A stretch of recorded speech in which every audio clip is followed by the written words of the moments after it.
Greetings and welcome to Let's Play by Play, an experimental podcast that provides descriptively narrated playthroughs of video games. And this time we're going to be playing Wing Commander Privateer by Origin Systems, released in 1993. So to get started, we're actually going to read an excerpt from the manual. That's kind of an interview that introduces our main character. Here we can see a PDF view in high contrast mode. The Frontiersman interview with the Privateer, as told to Chandra Carr. For the fourth installment of our ongoing series on the young pilots who make a killing in prospecting the open space lanes of Gemini, I went to find out what motivates a hotshot pilot to risk it all, seek new challenges in our little corner of the war. I was curious what these young people were leaving behind and what they hoped to achieve. Knowing the odds against them, I chose Helen, a small agricultural planet in the Troy system, to find my subject. Helen doesn't have much to recommend it, but at least there's a bar. Out in this part of the Confederation, there are only three kinds of people in a bar. Those looking for the kind of work that doesn't get publicly advertised, those offering that kind of work, or anyone looking to blow a paycheck on some Majorian stout. I was hoping to attract one of the former by posing as a fixer, and it worked. I was sitting at a small table near the door, listening to the bartender give advice, when I spotted my target, a young but weathered man walking in with an air of confidence that advertised for him. He lifted his personal computer from his belt with the ease of someone who had performed this gesture 1,000,000 times. As he checked his mission roster, I was drawn to the vertical scar through his left eyebrow. He looked hungry for work, so I threw him a morsel. "You're looking for work, or are you just to get drunk?" I asked, winking from my table. "Both, if that's an option, but I'd settle for either." He smiled and laid his computer on the table, straddled the chair across from me, and asked, "What can I do for you, ma'am?" I explained I was writing an article and wanted to hear what had brought him here. He was interested, eager even. What follows is his story as told to me over too many drinks in the cheap bar of a nowhere agricultural planet. All names have been changed to prevent this from becoming a vehicle for self-promotion. To the best of our knowledge, all the events described actually took place. Ed. Editor. 6 weeks ago, I was first mate on the Scarab, a bucket of bolts merchant ship held together by bootlaces and luck. We were jumping out to Sheol, a deep space science station. It was a good contract, running supplies, food, and equipment. We made the run before, and I was looking forward to spending some quality time with Jo. She was heading an investigation of unstable jump points in the area, and we had found each other, well, compatible. I was on the bridge thinking about the phase ball rematch I owed her, not watching the consoles at my station. The heavy sound of Jeff Kane's boots clanging on the metal deck brought me to attention. Kane was a big man who was most comfortable wearing the mantle of command. He was a bull of a man, always moving forward, unable to form the concept of retreat. That's why he went freelance. Too many rules of engagement in the military. Kane only obeyed the laws of expediency and profit.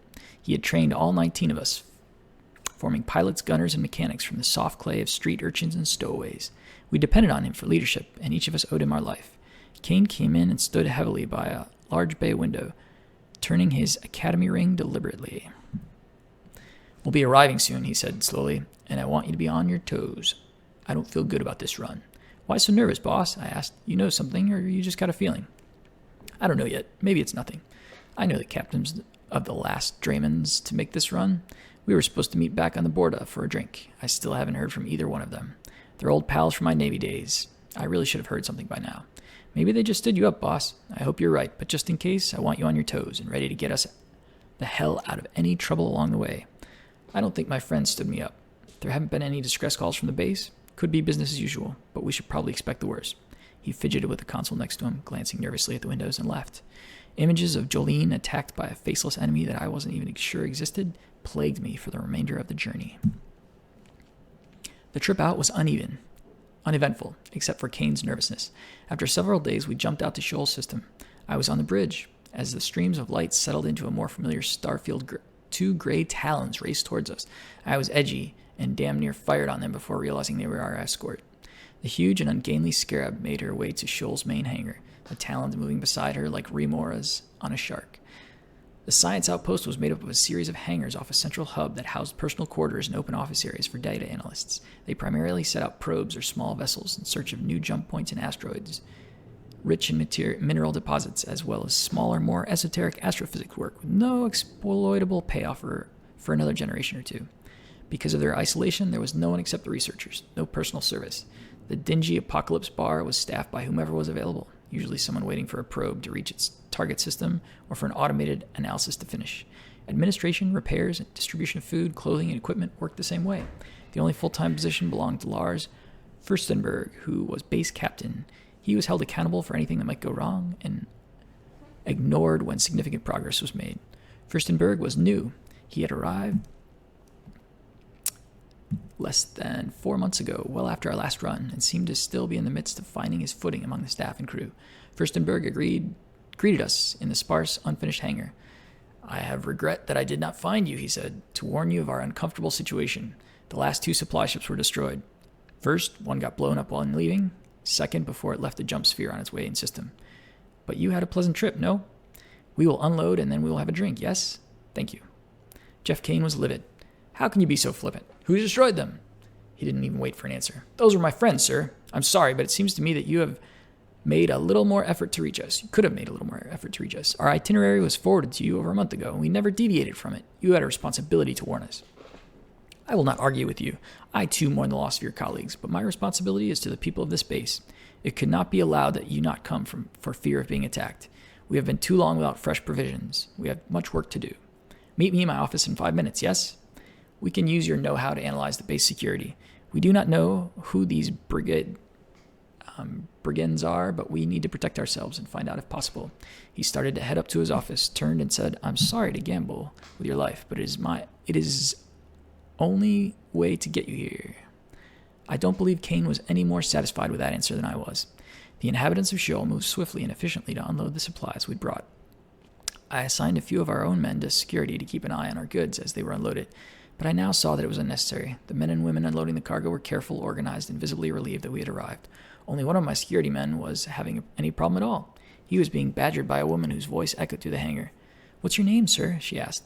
It was Joe, who was beating up my security detail. I crossed under the Scarab's still cooling engines toward her.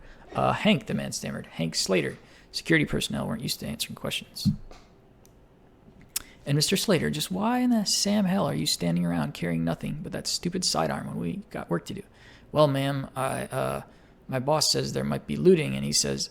"Hank, be a good grunt and go tell your friggin' boss that there might be maybe violence if he doesn't get you guys into a few waiting cargo loaders." She motioned toward a line of machines standing idle along the hangar wall. By now, I was standing right behind Joe and figured it was a time I announced my arrival. "What seems to be the problem?" I asked. Joe answered without turning a face to me, her voice filled with contempt.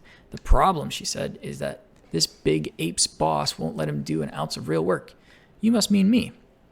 She turned, looked at me square in the eyes, and said, "Well, if it isn't Mr. Precaution, back from the hinterlands to save our starving village from itself," she smiled. "Would you make these men useful, or do you plan on spending your time here alone?" A wink softened the remark, but I got the point. "That's all right, Hank. Do as she says. Collect Alan, Frank, and the others, and report to Captain Furstenberg for unloading assignments." I turned my attention to Joe. "Here's a proposal for you, Doctor. You promise to quit harassing my men, and I'll buy you the best dinner this tin can has to offer. How about that? How about I make no such promise, and we skip dinner for healthier activities?" "Deal. Oh, and I expect a rematch if you guys still have a phaseball court." "We do, and you're on." She turned to go settle a dispute that was developing over fuel storage. I watched her cross the hangar and hoped that she was as pleased at our arrival as I was to be here. A kind of awkward tension had fallen over the crew before our arrival, none of us sure whether we would have to fight or if it was all just a false alarm. Joe had pulled me out of my depression. Hustling to unload the ship seemed to be helping everyone else. Finally, we had a task with a clear, achievable goal, getting the supplies unloaded and looking into who might be behind these recent attacks. A welcome change of pace. Kane was taking the whole unloading and base defense operation very seriously. No surprise, given that he thought there was a force out there preparing to assault the base. I figured that if he was right, then it must be a small force. Anyone with the firepower to destroy a couple Draymons had the firepower to destroy an outpost like Sheol. Unless, of course, they didn't have the fuel or the munitions to do both. Once we had arranged for the unloading and distribution of cargo, I headed off to discuss security concerns with Furstenberg and Kane. Furstenberg's office looked out over the hangar and onto the void. We could clearly see our staffs cooperating to unload the Scarab. I moved into the room expecting something a little more commanding, but pleased to see that Furstenberg was a busy man, definitely not a delegator.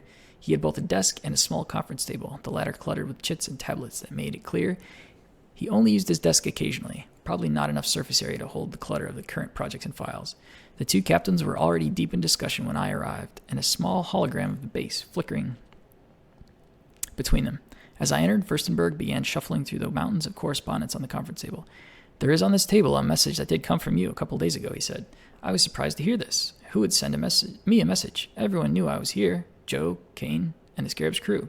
Unless it was some kind of recruiting message from the Confederation militia. Finally, Furstenberg found what he was looking for. Aha, he said. Here's your message, sent from the Gemini sector. I see you have frontiersman friends, yes? He handed me the disc. Use the monitor on my desk, should you want to take it now. That's all right, we've got business to attend to. I pocketed the disc and joined them at the conference table. I only knew one person in Gemini, my grandfather, and I didn't figure he'd be sending me anything more important than a birthday card. Not that I'd ever gotten one from him. The security analysis was top priority. I was hoping there would be some sort of clue in the transmissions from the probes that Sheol regularly sends out for scientific reasons. Knowing our enemy would be the first step in defeating them. We all agreed that violence in the system could only imply an impending threat to the base. There were several things that we could do in order to seek out the people who destroyed the ships and protect the base. We divided up these tasks among ourselves. Furstenberg took charge of readying the base's launchers and shields, as well as preparing the schedule for the volunteer security team. Kane would coordinate both Sheol's and the Scarab's pilots to develop a more effective patrol pattern. Analysis of data sent by the probes and missing cargo ships fell to me. I was to work with Joe and Blake Sorensen, an older researcher who would be able to spot anomalies in the transmissions. Furstenberg pulled a monitor over his seat, nearly knocking over a cup of coffee in the process, to inform the members of our teams of their new assignments and that they had only 3 hours to report to their first meeting. My group was to meet in Blue Deck, Lab 37, close to my quarters. I had just enough time to eat, shower, and read my junk mail from the edge of nowhere. With the team notified, I headed from my room in the green deck. There was no intra-base transportation except walking. I passed through the halls filled with blue jumpsuits carrying crates of newly arrived supplies. I stopped to help a young man move a too-heavy box into one of the smaller dining areas that were spread throughout the base. With this delay, it took nearly 20 minutes to reach my quarters, but I didn't mind. It was a nice opportunity to reacquaint myself with Sheol's color-coded corridors and windowless workspaces. My room's dull grayness stood in stark contrast to the bright green of the hallway. The bed nightstand and desk with its small communication console all reflected in a unified Spartan vision. Comfort was not a priority in the design. All the same, I felt relaxed by the very austerity of the room. As I emptied my pockets of ID, personal computer, and a few loose coins from Baroda, I dropped the disc Furstenberg had given me. It was time I read my mail. I switched to the comm unit, put the disc in, and sat back, expecting a propaganda or postcard from Grandpa Mac. The screen filled with typical sender information. It was from Mac, all right, and had apparently been forwarded 6 or 7 times before someone knew where I'd be. It had been sent nearly a month and a half ago, marked Priority 1. Better late than never, I thought. I hit the key to proceed, and Mac's face appeared on the screen. He took a drink of something that wasn't water and began his message. Look, kid, you know I'm not much of a talker, so I'll go straight to the point. I'm dead, and this is my last will and testament and whatever. You're all I got in the way of family, and your mother made me promise to see that you were taken care of. So here goes. He paused to take another drink, winced, and continued. I, Mac Christiansen, being an old man and of ill health, do leave whatever hasn't been repossessed to you, my only daughter's only kid. Right now, I've got a Tarsus-class ship that I bought from an exploratory services officer with too many debts, and a little cash that I plan on spending before you get this. Sorry, but you know how it is. Whatever's left is yours. It may not sound like much, but what I'm trying to give you is an excuse to come see Gemini. I was charting new jump points and getting in bar brawls out here when you were born. There's been a lot of development since then, but it's still the best place to make a quick buck. I may not have given you much over the years. Now that I'm dead, I figure you could benefit from a little frontier action. I guess I better go before I get all sentimental and... He looked down at his glass, and the screen went blank. A small green light indicated that there was a second message waiting. I went over to the sink, washed my face, took a long, hard look at myself as the only heir of an old lush. I guess I needed a minute to take in the fact that Mac was dead. I was sure that the second message was the executor telling me what had happened and how to contact him. Details that could wait. It wasn't the first time I'd gotten a message like this. There were still a couple of hours before I had to meet with the investigative team, and I was planning on spending them figuring out whether or not Mac's bequest was worth dropping everything to go out and deal with. There was a lot of work coming up for the Scarab, and getting the Gemini wasn't exactly a day trip. We had contracts to fulfill. I had a career with Kane, who treated me as a first officer and a son. This was a terrible time to take an extended vacation. I was pacing, looking over the faint green light on the communications console, when my reverie was interrupted. It was Joe opening the door. What happened to you? You look more confused than a freaking hatchling. Have a seat, Joe. It's nothing, really. Just that I got this message that my grandfather died, and they want me to go out to Gemini, of all places, to take care of the estate, I said, pointing at the console. Oh, an estate, really? I thought you said Mac was an old drunk, spent his time remembering his glory days for anyone who'd listen, and a few that wouldn't. She was shaking her head, as if tangles took priority over my dilemma. Turns out he had a ship, a Tarsus, maybe even a little cash, who knows? I think you should quit the Scarab. Get out there and get that ship, she said, with more than a trace of sarcasm in her voice. She started to pace. I think you should drop everything. Me, Kane, the Scarab, to run away. To where you'll be poor and nobody. She stopped pacing, squared her shoulders, and glared at me. Look, seriously, I don't think you should do it. If you decide to leave the Scarab, come here and work with us. But don't go taking risks if the only upside is an out-of-date ship. The Tarsus hasn't even been manufactured for 10 years. I didn't answer. I didn't have an answer. Not yet. And we had business to attend to. The silence quickly got awkward, but I didn't know what to say. Still in silence, we headed over to our meeting. We were a good team. We got along well and understood what needed to be done. With all the equipment at our disposal, it was easy to set up a detector for non-standard emissions. There was a nearby asteroid field, and that's where we focused our search. We were poring over the data transmitted by a probe that entered the asteroids a handful of hours ago, just before our arrival in system. Though frustrated we hadn't discovered anything immediately, we resolved to be patient and thorough. It wasn't too long before the slow and steady approach paid off. Joe spotted it first. There was a small peak in an X-ray emissions, as if a short burst had hit the probe. Blake said that he had noticed a similar anomaly a few days ago, but it had been dismissed because they were actively searching for something else. He put his tea down to write through his notes from the last week and announced the previous X-ray peak was also recorded by probes sent to the asteroids. We put the computer to work looking through the last month's probe transmissions for other X-ray spikes. We had to be sure it wasn't false reading or a natural occurrence. As Blake fired the search parameters and the commands into the computer, Joe and I set to work breaking down the X-ray peak to see if we could determine whether it was a man-made transmission or not. Almost simultaneously, Sorensen announced that there had been several X-ray peaks, all from probes to the asteroid field, all within the last 3 months. And we discovered it was indeed a man-made emission. The next step was to see if any information could be gleaned about where this message had been sent from. This turned out to be the easy part. The probes automatically reported the direction from which they receive any input. Confirming with all the positive reports, we were able to triangulate on the source. It was us. The anomalous X-ray peaks had originated from Shoal. Can we pinpoint where the messages were sent to? I wanted to know. I don't think so. It was really sort of an accident that we caught the transmission at all. Whoever these guys are, they're definitely using asteroids for cover, said Blake. I was curious as to who might have access to equipment on the base that could send such a signal. Jolene and Blake agreed that there was no convenient means available and that whoever was sending these messages must have their own device. It was time to bring the others in on our discovery. We sent the base captain a report via computer. After we decided to meet again after dinner, to devise a way to search the base for an X-ray emitting device, I headed off to inform Kane of our discovery and to get his input on ways to search for the emitting device with maximum efficiency. Running up to Kane's quarters, I nearly smashed into a harried-looking Furstenberg who said he wanted to get the Scarab fired up into space to fill a gap in the patrol schedule as soon as I was ready. He wanted to come along. I thought this was a strange request. I could think of no reason he should want to be on a patrol run. Furstenberg didn't seem himself. Still, I agreed. When I burst into Jeff Kane's quarters, he was pacing the room like a caged lion, muttering something about the 2 other ships that had been attacked as they neared the base. Scratching his once black, now white crew cut, he mumbled, "Why wasn't the Scarab attacked?" Reluctantly, I interrupted his pacing and filled him in with the message that beamed from the base to the asteroid field. His face became even more somber than it had been to start with. I also told him about Furstenberg's request. Kane asked if we had determined when the messages first began. I gave him the 3-month figure, and he frowned. It all came together. "It looks to me," Kane said, "like Lars Furstenberg is out to sabotage the base, and he needs to ensure safe passage out of the system. He expects us to be that ticket. Let's go." Kane rushed from his quarters and toward the Scarab's hangar, towing me along in his wake. Furstenberg was there waiting for us. Kane wasn't the one to let talking get in the way of action. He moved toward Furstenberg with a ferocious look of a predator closing for the kill. Furstenberg stood his ground, only his eyes revealing a kind of nervous fear. Kane backed Furstenberg up to the ramp and into the Scarab's hold. I was close behind.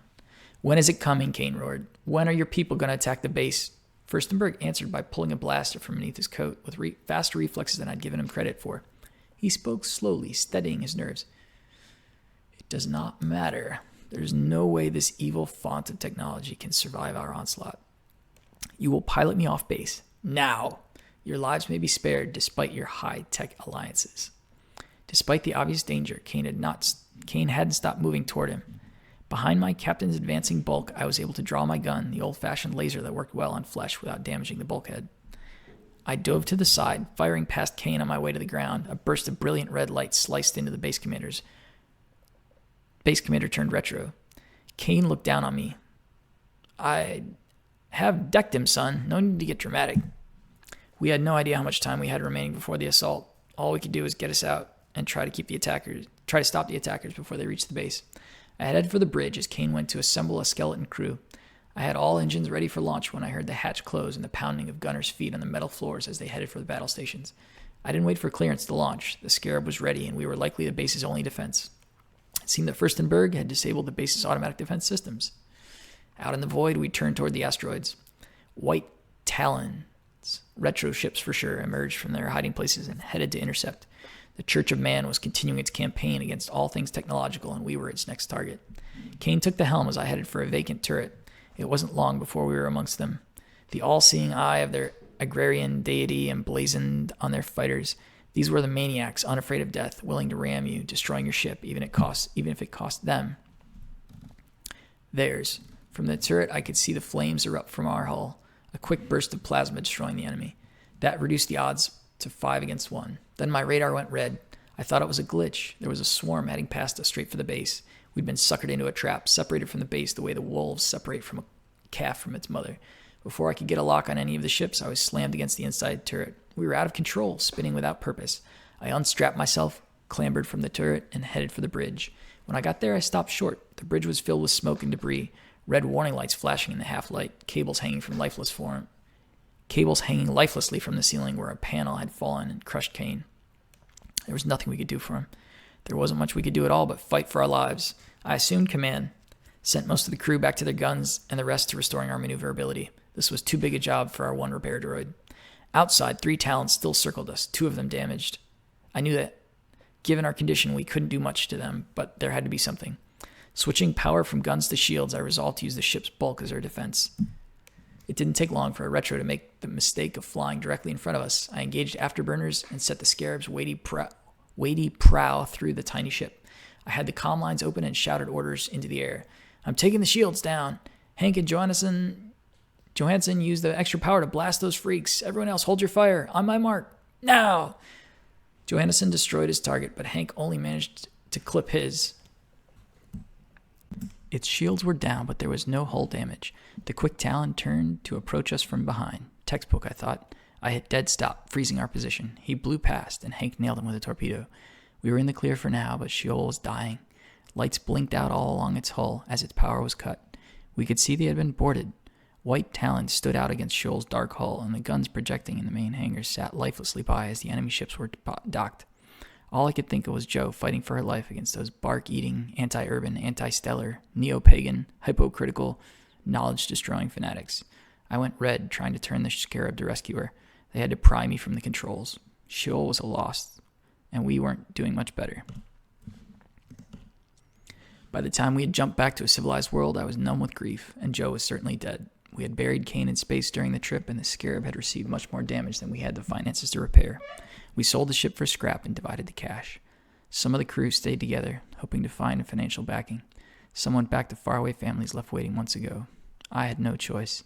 I exchanged work for passage on a small merchant ship, the Sword of Damocles, and headed for Troy and Gemini. There I knew I'd find a new beginning, a chance to be the explorer I had admired Mac Christiansen and the master of his own fate I had admired in Jeff Kane. Mac's bequest had the unfortunate side effect of actually costing me money. The Tarsus he left was no longer in working order, and I sunk most of my money and what little he had left me into repairs and hangar fees. It's been nearly 2 months since that day that I last saw Jo, and I'm ready to move on. I have my own ship and a new destiny as Gemini's newest privateer. See a starscape and a planet on the left, the camera pans to the right, 2669, Gemini Sector, Troy System, the Terran Frontier. ... Between the Kilrathi Empire and the unknown. We see a small ship come into the screen and pass by. We see a cockpit. 3 enemies on the radar. They must be enemies. They're red. And what is it, huh? Is it a We see a display, smuggler? video Or off display. the normal space lane? Someone talking. Maybe a bad smuggler with some nice contraband. Sorry, boys. see the player, I'm just a tourist with a Caucasian, frag nav console. Could you leather tell me jacket, where brown I hair, am? blue eyes. Deep in trouble, little tourist. Prepare to be boarded. Not a chance, pal. Prepare to go to hell. His ship turns around to face them. Starts firing, approaching them. They fire on him. The middle ship is destroyed. The other two break away. His ship continues into an asteroid field. The other ships pause, firing missiles. The ship dodges around an asteroid, blowing up some of the missiles. The other missiles pursue, as well as the ships. The two missiles collide and explode. You see the player fall in behind one of the enemy ships. Enemy ship flies off into the asteroid field. So good? Are you insane? No, it's just got a load of cargo in the hold and a load of bills to pay at home. And I the same. You shouldn't kill me just for attacking you. I don't mind that you tried to kill me, but protecting myself against your type gets expensive, and I'm on a budget. He fires a missile and destroys the enemy ship. Then turns away. One of the errant missiles hits a teardrop-shaped ship of some kind with green lights. It pans off the screen. And we see the title screen, Privateer, with a kind of gaudy outline. And we also see a starscape that's kind of purple with a planet on the left and two ships on the cover. One ship pursuing the other and firing upon it. We also see the options on the bottom, New, Load, Options, and Quit. Okay, so we're going to take a quick look at the options. We click Options, which is the third button at the bottom. We have Unlimited Ammo and Invulnerability, which are just training options. They mean that you can't complete missions or actually earn money, but it is a way to explore the game. Joystick calibration is in the middle. We have music and sound effects on the left and the right. Mouse, keyboard, and joystick. We're going to leave it at joystick because for some reason mouse control doesn't work very good on newer computers, at least in DOSBox, and keyboard is kind of clunky. So we're going to click Resume, which is in the lower left, Cancel is in the lower right. We're going to say a new game, please. And now we see a kind of a PDF view, a futuristic PDF. I think it's supposed to be maybe on his wrist or something. It's not obvious, but it's kind of a light gray with some buttons on the right and a screen that looks like a really old calculator or old PDA on the left. It says, please register your new Quine 4000. Enter name. Grayson Burroughs. Their call sign will just be unoriginal and say Privateer. And the buttons on the left, we have Save, Load, Missions, Fin, which is for financials, and Manifest. So now we have a view of a landing pad. It's kind of a light bluish color with a yellow circle, some red lights around it. And we are in what looks like a kind of a crater inside of an asteroid.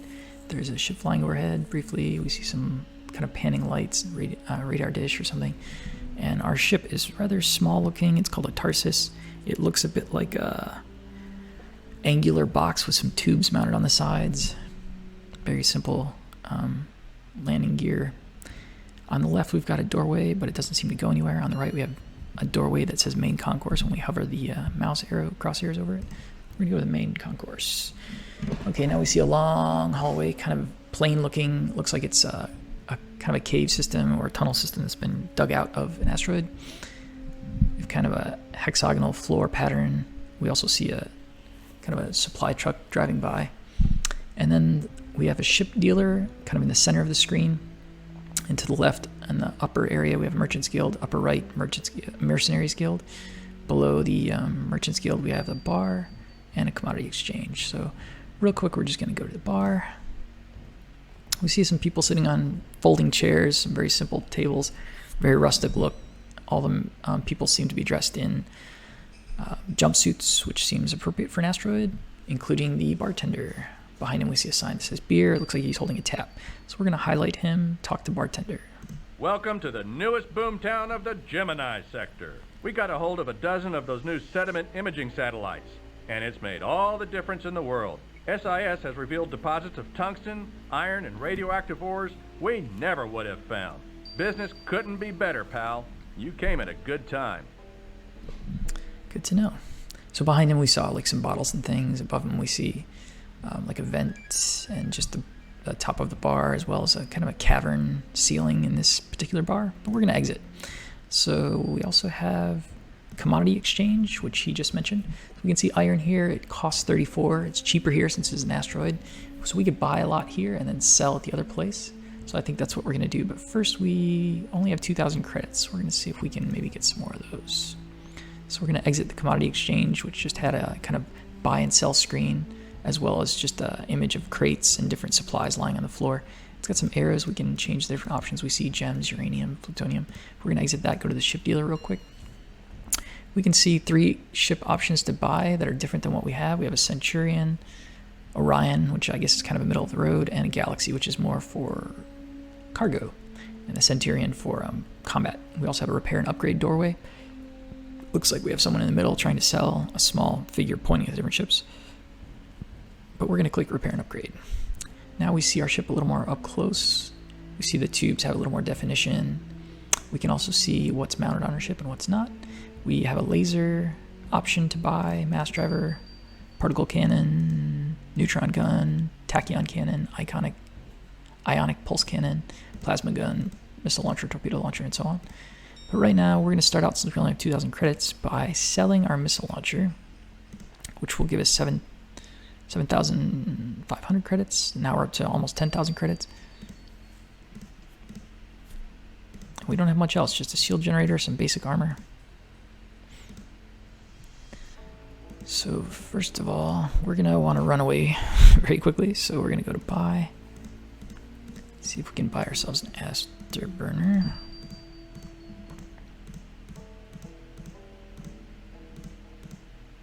Afterburner's 3,000, so we're going to grab that.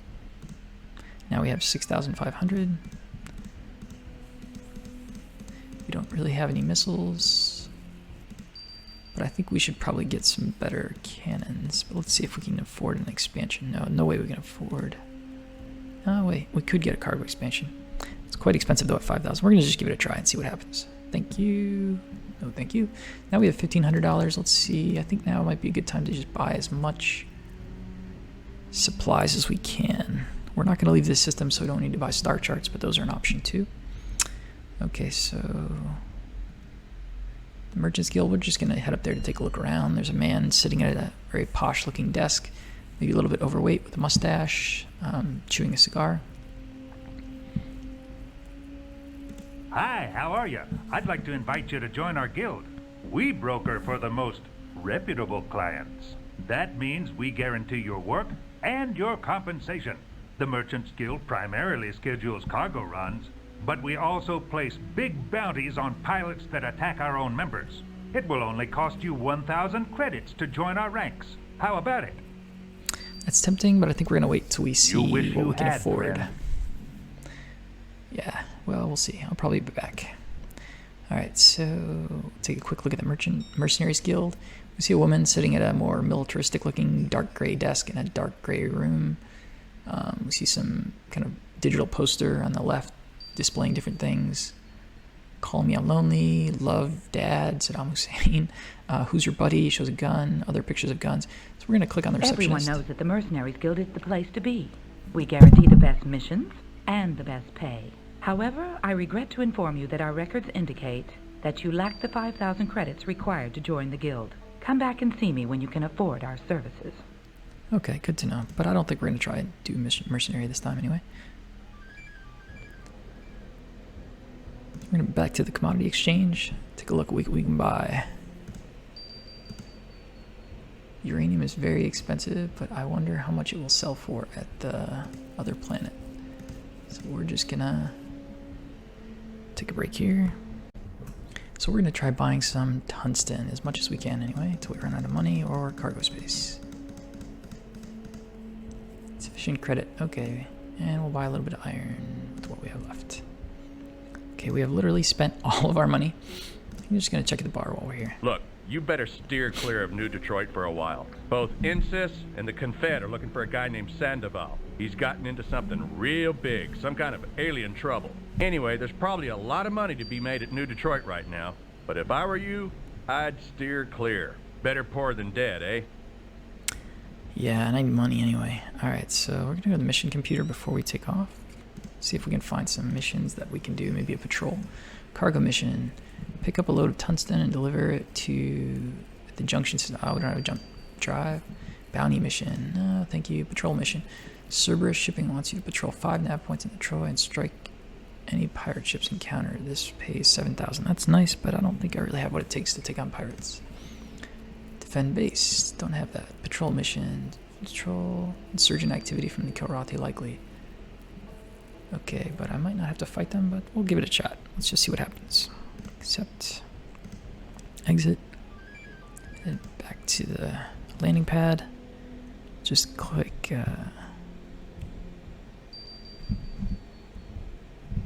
Alt-O. No, that's not what I wanted. I wanted computer. C for computer. Okay, space left. We got plenty of space. Oh, F is not finances. It's the kill breakdown. Oh, it is finances. There's cash and kill breakdown. Okay, we'll just hit save. We'll call this... Let's play-by-play 1. Alright, so we're going to launch. Now we see the ship taking off from the asteroid station, flying into space. Now we see the cockpit, and it looks like we're finally in control. So I've got a joystick set up since the mouse was kind of janky, and I'm going to be using the keyboard. So first of all, check our nav missions. Go to Troy Nav 1. Okay, that's the one I've highlighted. So escape from the nav computer, which is N. And now we see the view again. So what our HUD looks like, or our cockpit looks like inside this Taurus spaceship is kind of cramped. There's a very small window viewing area, which I guess is by design. There's 3 screens. We've got a screen in the upper left that says no target, a radar in the kind of center left, and then it looks like our shields in the center right. To the far left, we've got set, which I think is our speed, and then KPS, current speed, I guess. So what we're set to and what we're actually doing. So about 144, 143 clicks per second. So I'm just going to aim at that first nav point. It says, let's see.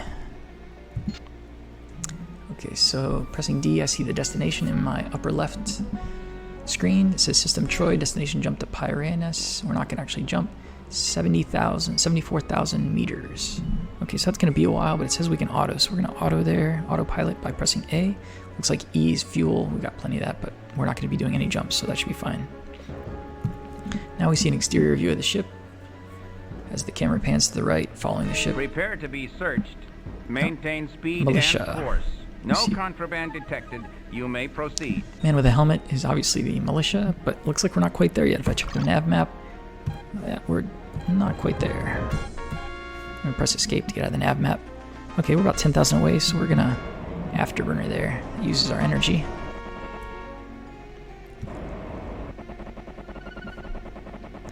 The afterburner kind of puttering out. It seems to trail off as our energy drops, but we're gonna go all the way up to our top speed, which is 300. Plus the afterburner, we can do about 590, but only for a few seconds. Okay, so once we've like touched the point, it will count. So we're passing into this like jump area, jump point, but it's kind of a blue cloud that we see there. Okay, so now if we check our mission, we can see that go to Troy Nav 1 is kind of faded red instead of bright red, so we're going to do Nav 7 since it's nearby. Press escape, and we can auto there, so we're just going to autopilot right there. Another exterior view of the ship. Okay, about 11,000 clicks out, so we're going to afterburner our way the rest of the way.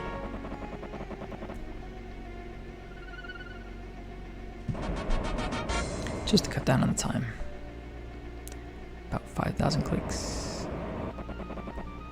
So that must be meters per second, not kilometers per second. Oh no, maybe it is actually. Okay, so here we go. We are basically inside this gem point, this nav point. Press nav view. Yep, we got the nav 7. Okay, so now we're gonna hit, let's see, 1, 3, 5, 7, 8. So 8 or 0. I can't tell. I think it's 8. Press A to autopilot to the next. Exterior view, unfortunately unskippable. Alright, we're about 11,000 clicks out. 11 clicks out, I mean. Sorry. 11,000 meters. Now we're about 8,000 meters.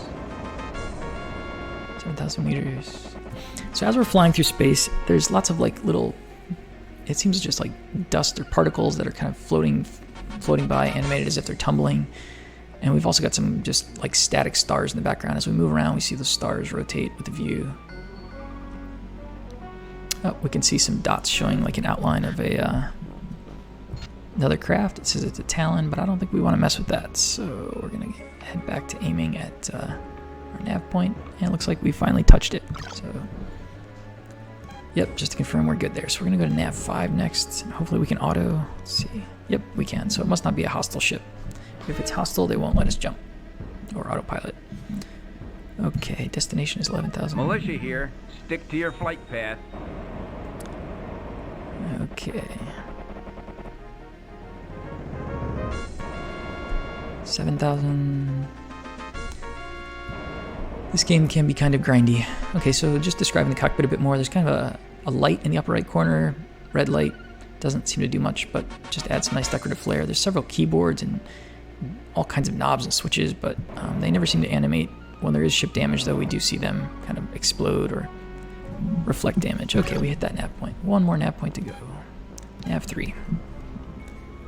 Autopiloting our way over there.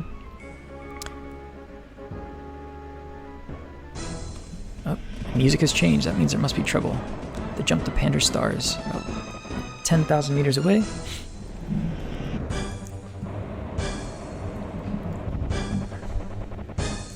But I think, oh, someone's got a lock on us, so we're going to take evasive maneuvers and just move the joystick around a bit, see if we can just dodge some of their fire.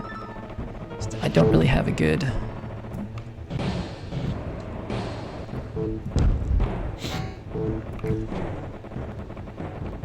Alright, I think we got to it. Let's see.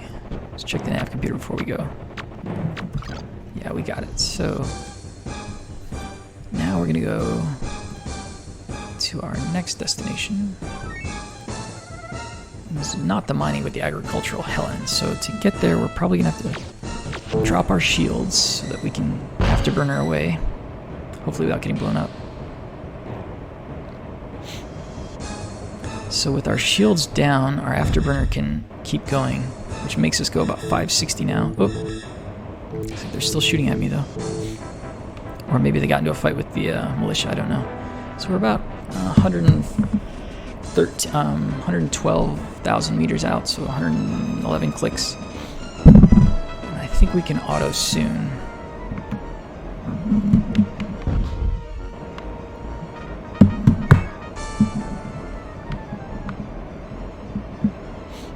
Oh, can't quite auto yet. I guess they're still pursuing us, or... Oh, now we can auto, okay.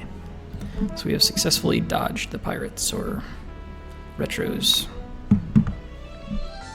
So now we see a planet in the distance. It says unknown, but yet in the destination computer we know it's Helen. So let's see, we can switch to a view of it, a little more close up, but it's pretty pixelated. It's basically just an Earth-like planet, blue and brown and green with clouds. Gonna have to burn our way over there. Now our armor did get damaged, so we're gonna have to repair that. I probably should have used the afterburner sooner, but oh well. Learning as we go. See our damage report. Oh wow, our afterburners got damaged. Quite a bit of damage there. Shields, thrusters, maneuvering jets. Hopefully we made some money, because we're pretty low on credits. Okay, so now we see kind of a twilight colored sky. Looks like a double moon, one smaller, one larger, some kind of large imposing brown building in the background. The landing pad here is more grayish, but also with the yellow circles and some lighting. Another useless door on the left, and a door to the right that says main concourse. So we're going to click main concourse, and while we're at it, we're just going to do a quick save here. So LPP, cargo, let's say cargo 1B, since we're kind of in the middle of it. Alright, so now when we go inside the concourse here, it's kind of gray. There's a beach in the background outside. It's like a dome. And we've got a mission computer in the middle of this round room, this round circular dome shape.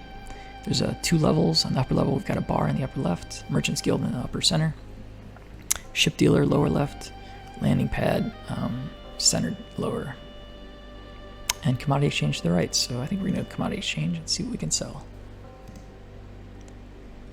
Yep, so we're going to sell all of our tungsten. Thankfully, it's a bit higher here, so it looks like we made a little bit of money. And we got 7,000 credits for that patrol mission. So. Okay, so we sold all of our tungsten, made about $1,500, 1,500 credits. So now we're up to about 9,000 credits. So we're going to exit here. I'm going to go check the bar. Talk to the bartender. He looks a bit younger here. We've also got some people in more regular looking clothing. This bar is more of how would I say it? It's more old-fashioned, I guess. There's kind of like wood paneling. There's a phone, beer sign, pictures in the background. Definitely less rustic. The tables and chairs look a little more stylish. There's also someone passed out, drunk in the back, having vomited on the floor. I just heard that the 6th Confederation fleet was lost around Midgard. Gone. The Kilrathi must have destroyed them so fast they couldn't even get a message off. An entire fleet. Lost. I'm afraid it's only a matter of time. Drink up, friend, while you still can. Oh, so that news, I think, ties into the regular series of games, the Wing Commander mainline games, and the conflict with the Kilrathi, which are like cat-like species. Also spacefaring. So we need to go to the ship dealer and get some repairs now that we've got some money. Repair shield generator, maneuvering jets, afterburner, armor. Yep, all repaired. Good. But now we're down to about 8,500.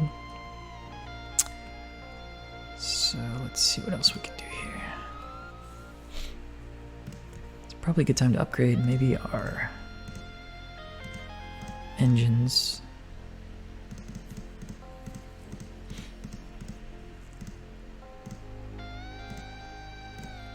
Ooh, can't afford it. Okay, engines are expensive. Shield generators are expensive. Don't need any missiles. Maybe we can get a better gun. Let's see. Alright, so let's sell our laser. Let's buy...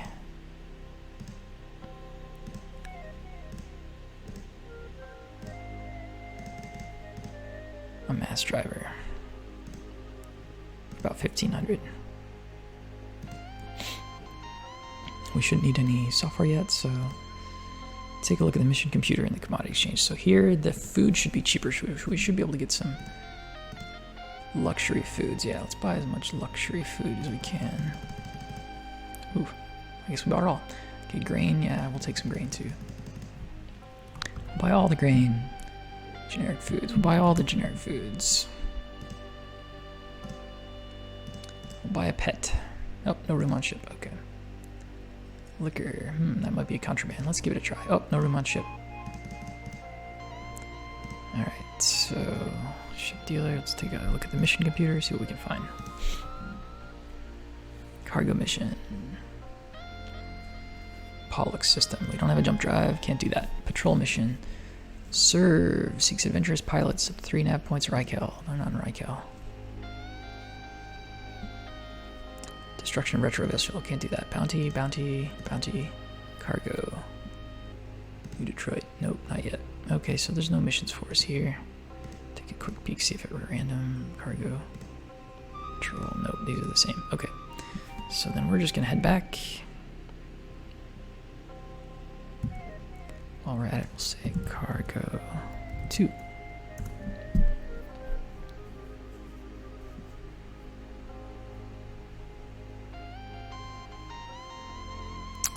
Where's our landing pad? There it is. Okay. So we're gonna launch. Check our nav points. We're just gonna head straight back to Achilles mining because don't really have anything else to do. You're clear to pass. Good to know. Okay.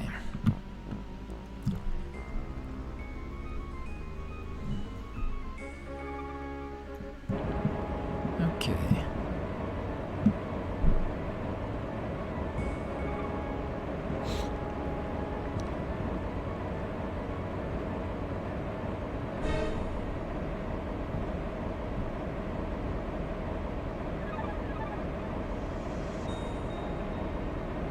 Now entering an automatic landing zone.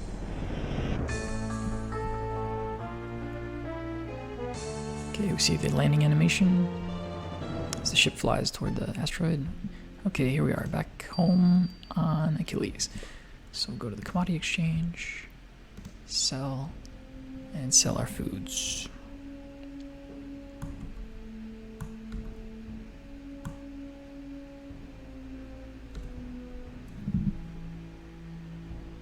thing to sell. Okay, so now we have 10,000 credits, so that worked out really well. While we're here, let's check the ship dealer. I think we can afford a better... Got a mass driver now. We can afford a particle cannon. Ooh, attack ion cannon is quite expensive though. Okay, we might just need to hold off on that and do a few more runs. Let's back to the main concourse. Check the bar while we're here. I hear there's a real operator hiring out of New Detroit right now. His name's Sandoval. I don't know exactly what he's up to, but with the rumors floating around this guy, he must be up to something big. I hear he's got some kind of valuable art piece he's trying like hell to dump, probably hot. If you ask me, the guy's a high-ender, and you should look into getting a piece of his action. Okay, commodity exchange. Alright, so we're now on a mining colony, so we're going to buy some more things to sell there. Looks like all we can really buy is iron, so we're going to buy all the iron we can. Don't want to buy any grain. I don't think we can sell the plutonium there. And the gems, I'm not sure.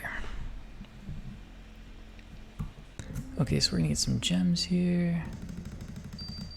Sufficient credit, okay.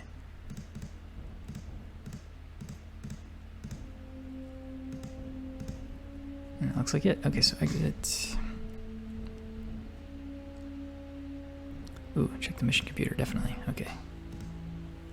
Hopefully we can find some more patrols. Okay. Cargo, nope. Attack mission, nope. Bounty, nope. Nope. Scout. 7 in choices. Eliminate hostiles encountered. High pay, high risk. Nav 2, Rycal, nope. Nothing this time. Okay, well, here we go.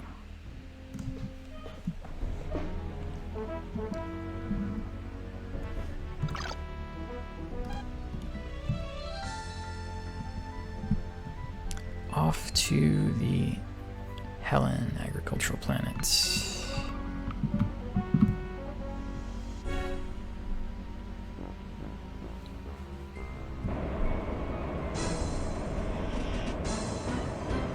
Ooh, must be bad guys around.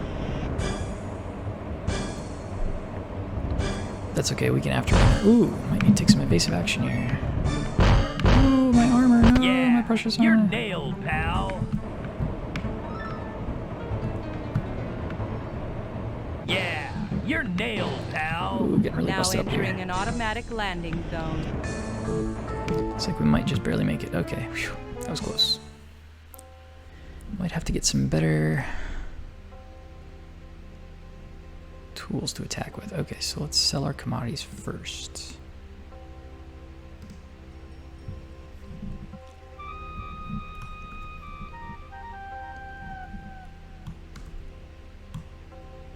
Okay, so now we're back up to 10,000. Oh, we didn't make very much. Alright, so I think it might be time to join the Merchants Guild. Hi, how are you? I'd like to invite you to join our guild. We broker for the most reputable clients. That means we guarantee your work. Great! We will automatically debit the service fee from your current banking system. The Merchants Guild appreciates your business. Thanks for joining. You'll be glad you did.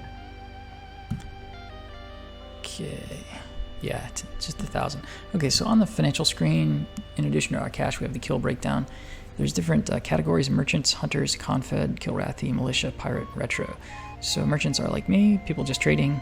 Hunters, people like bounty hunters going to kill people or take them captive. Confed are kind of like the military, the militia. No, I should say the military.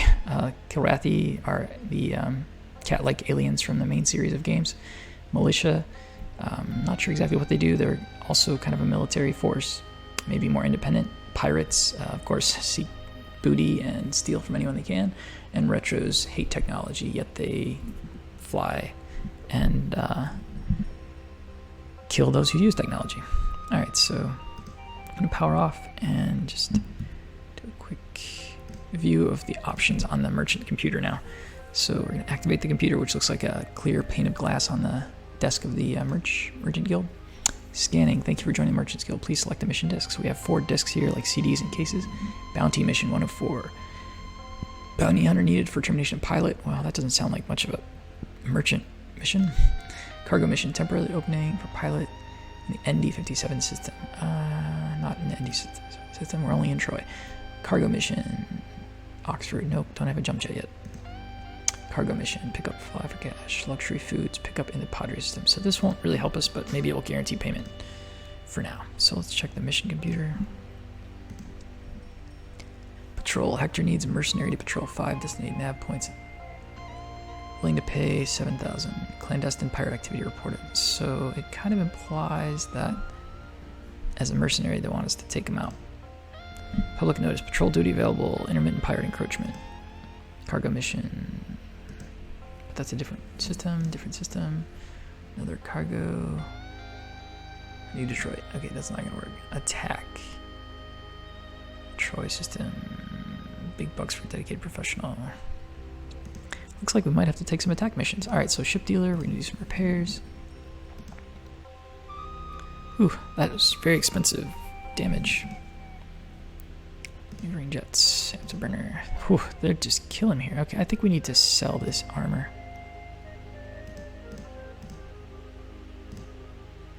And buy some better armor from what little money we have left.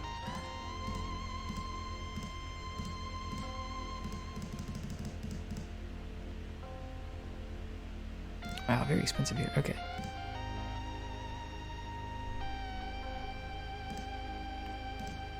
Nothing to repair. Okay. So I do think we're going to have to get some better guns and start taking on some of these enemies.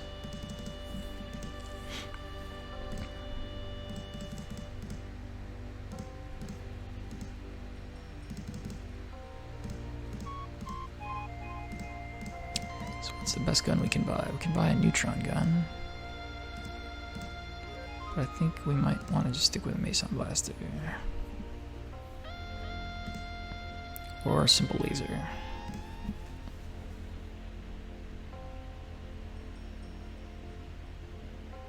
I think I'm going to go with another mass driver. So buy. Alright, so since we can't really take any other missions, let's check the commodity exchange. More grain, okay. Generic foods, luxury. We definitely want to get as much luxury as we can.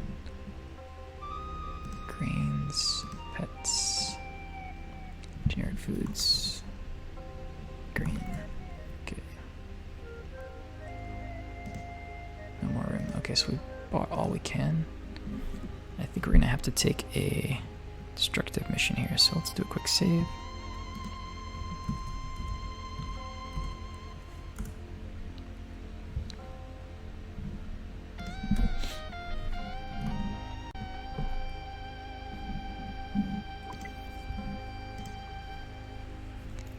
Hector base. Let's see what pays the most. 7,000 for Hector base to patrol. Designated nav points in the Troy system for service. Clandestine pirate activity.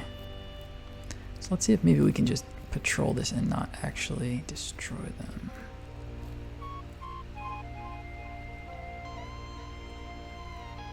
Five nav points. So let's see. Maybe it's an easier one. Patrol duty in Troy. Intermittent pirate encroachment. Local bases. Upon successful patrol, 5 nav points. Yeah, so 5. I think we can double up on these two.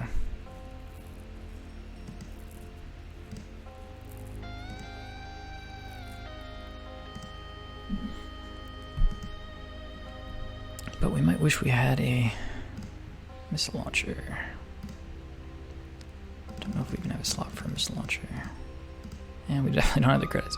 So we will just give it a try.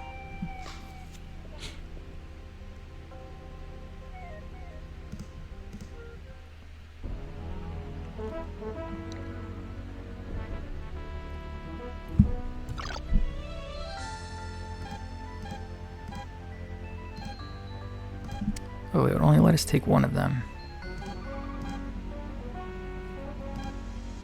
That's disappointing. Okay, well, let's do what we can.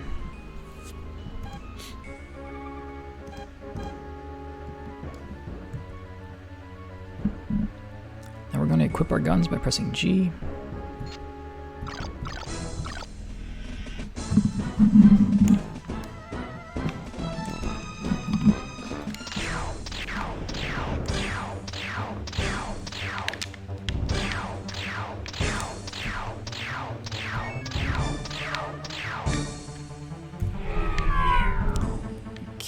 so now we have the enemy in our sights.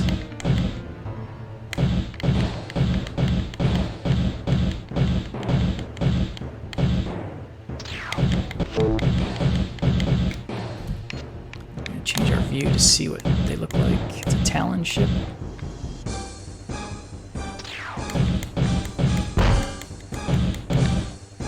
They're kind of turning off to the left and right. We got a hit there. That was that sound hitting the shields. Unfortunately, it looks like they're damaging us more than we're damaging them. Maybe I should have just gotten missiles instead.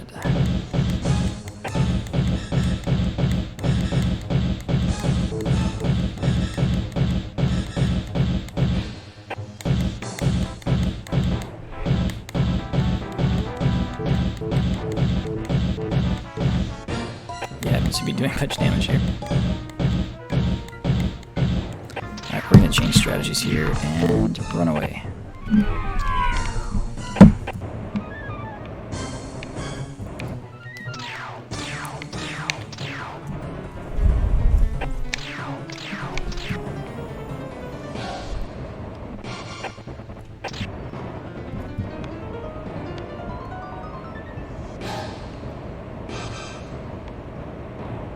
Okay, looks like we're escaping. Whoops, but still getting hit. Oof, it's getting expensive too. Alright, we're gonna call it a day.